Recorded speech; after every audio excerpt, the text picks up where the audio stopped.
The Northern Lights, dancing with its greens and yellows and pinks through the skies above Yellowknife, Canada. Seeing them just once makes it worth all that travel and all that cold. But hold on, there's way more to Yellowknife than that. Before all the Northern Lights, the snow, the cold, the sleds, the shoes, the slides, the songs, the sports, the wildlife, and the journey between all these as we enter a world foreign to most, on the southern edge of the Arctic Circle. I'm going to tell you a story about 5 days in the Northwest Territories, northwest of nowhere.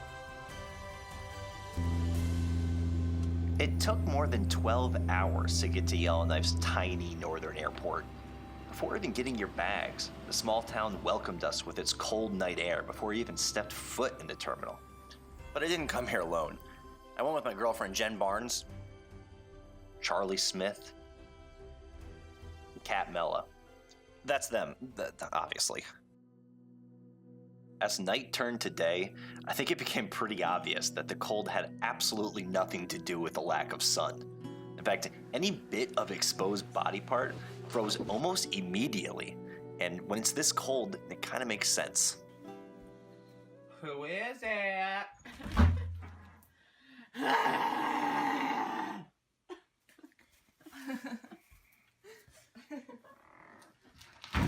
Got a boiling pan of water right here. It's negative 26 degrees Fahrenheit outside. And you throw it over the ledge and it just instantly turns into a snow, like a snow steam cloud that just floats away. We're gonna check this off a 12-story balcony right now and see what happens. And here we go. Go. Giant ice cloud.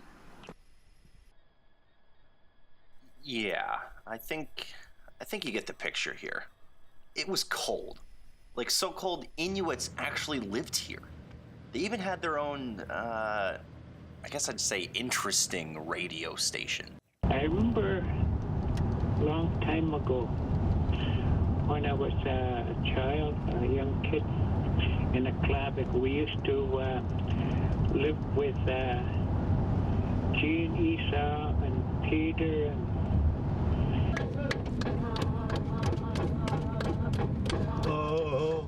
halfway there. Oh, Stop it. Living on a prayer.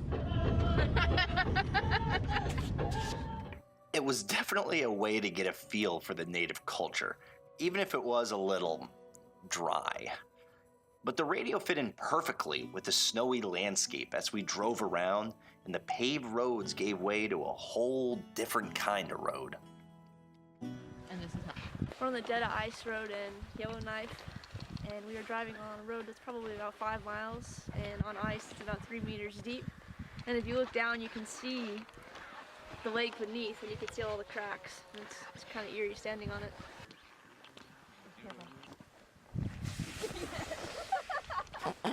You almost get the sense when you're driving on the road that you're on another planet. Passing vehicles that look straight out of a science fiction or a James Bond movie. And as we start to drive and pass animals like foxes and lynxes and ptarmigans, you start to realize how far away from people you really are. You just wonder how amazing it is that these animals can live here their whole lives. Finding food in a place that would seem like a frozen desert to us.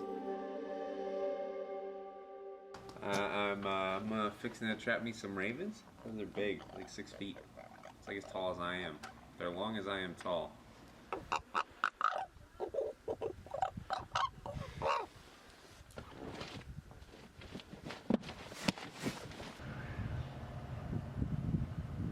As much fun as it was to explore Yellowknife on our own, Yeah! Oh. we wanted to get a few experiences that we could really only get from a tour group. So here's an odd fact. Yellowknife is really big in Japanese tourism. Go figure. We wanted to hit up the top tourist attraction in the Northwest Territories, Aurora Village. It's an Inuit-run activity center with authentic teepees that actually stayed pretty warm. But the real reason we were there was to do something on our Arctic Circle bucket list: dog sledding.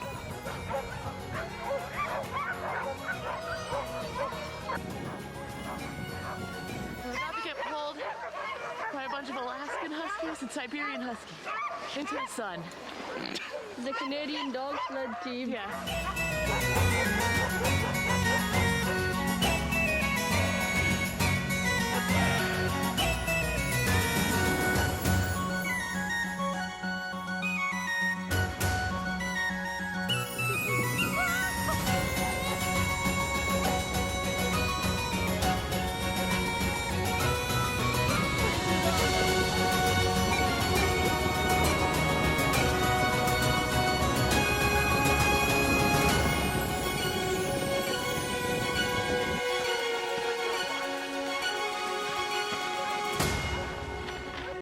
So we're standing right here. These are actually all of the Huskies that are used for dog sledding. There's about 80 of them.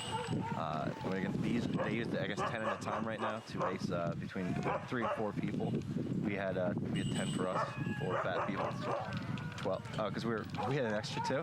Yeah, we were fat. We had 4 big fat Americans on They it. have So, 2 people. but yeah, they're all just kind of in. There's pissicles. Hey, cat. That's a pissicle. It's kind of gross, actually. Yeah, look how pretty this one is. Now we are petting the puppies in the future. Oh man, I sled think that was the dogs. best They're that so we were gonna sweet. get pooed on. Hey, buddy. Getting covered in kisses. Yeah. This is steep. Yes. What are we We're doing? about to go down a giant ice sled on this. Woohoo! Woohoo!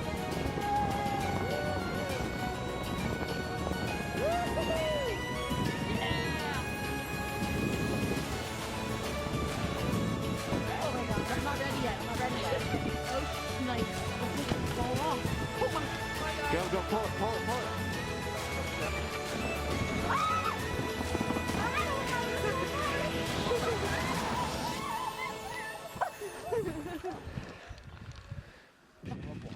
We also got to try out snowshoes in the village. And as it turns out, there's a pretty good reason you don't see snowshoes around too much anymore. I don't even know how that happened. It's so stuck.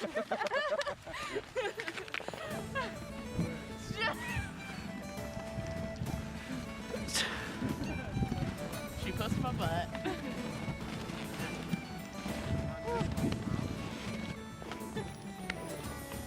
How is it?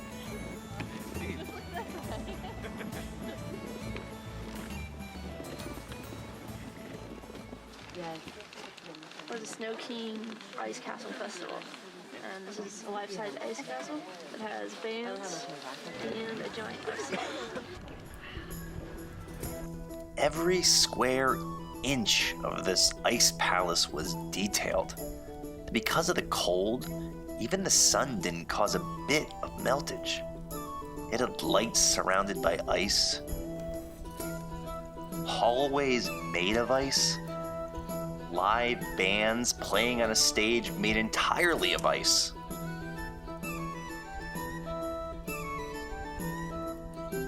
Art being hung on ice. Walls over a foot thick and yet entirely clear. Stairs made of ice.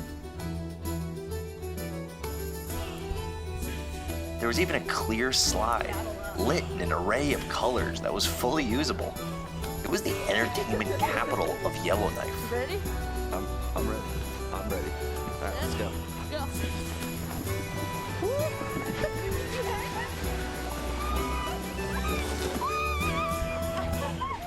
What makes this place amazing, besides the obvious, is that it's being watched over by the Snow King, who's been doing this every March for 21 years.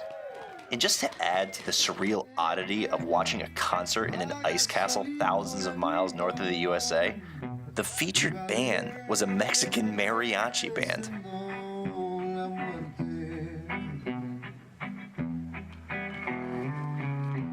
en su pecho una herida, va con su alma destrozada, quisiera perder la vida y reunir. We didn't stay in a hotel for long. Not when you can get a nice rustic lake house. And being that the lake is frozen most of the year, the lake house was on the lake, right on top of the ice. And we drove to it.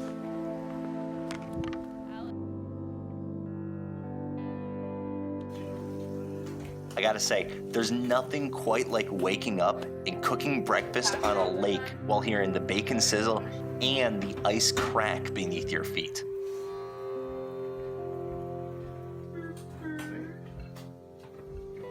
Since the cloud cover still meant we couldn't see the northern lights, we explored more of the town. From the quaint little restaurants covered in graffiti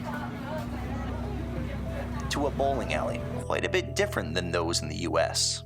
Not a lot open on a Sunday, so we're here Sunday in Yellowknife, and we passed by a bowling alley, so we figured, let's check it out.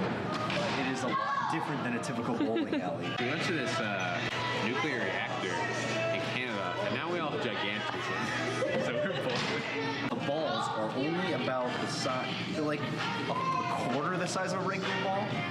You get 3 tries per frame, and there's only 5 pins, and they fall over on strings and they get pulled back up on strings. It's a lot different up here than it is down there, but it's pretty neat.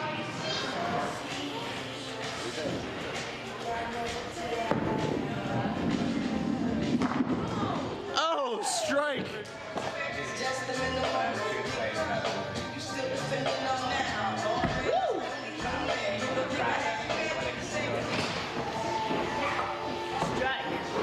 And when we caught wind of a frozen waterfall 30 kilometers away, we had to check it out.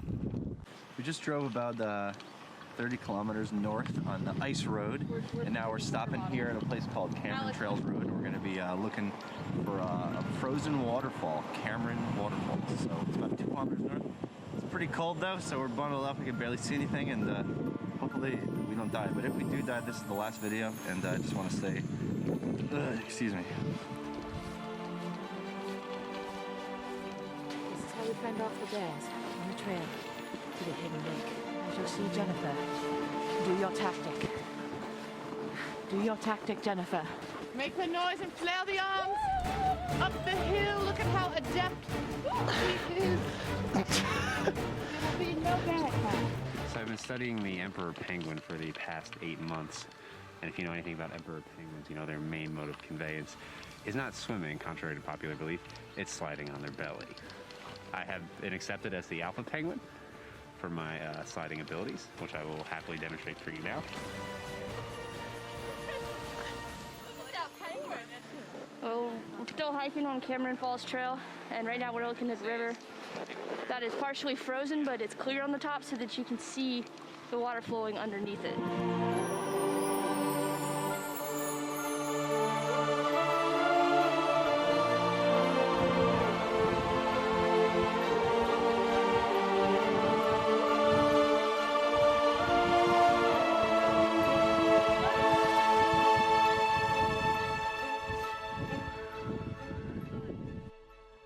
So it's our last night here, Tuesday night right before we leave. Our flights are about 6 in the morning, and we've seen a little bit of the northern lights, but really it was only for a very, very fleeting moment. 2 nights ago we were able to see the northern lights, but only for about 5 minutes. So tonight is our last night, and we are going to go hunt for those lights. Even if we have to stay up all night, we are going to see those lights before we leave. And things are starting to look our way.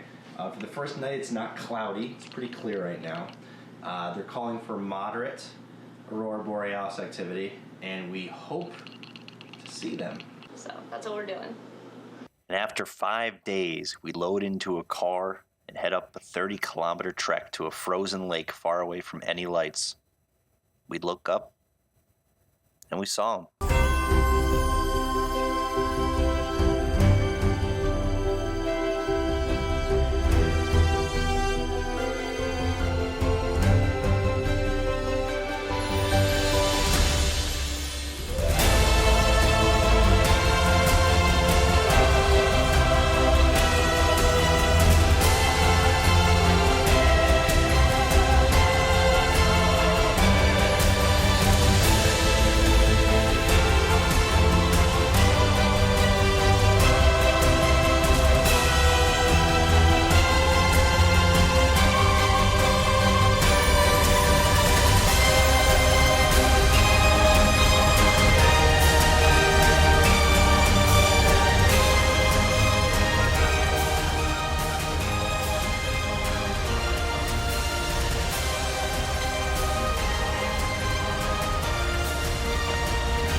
Shit, cat, you're flying.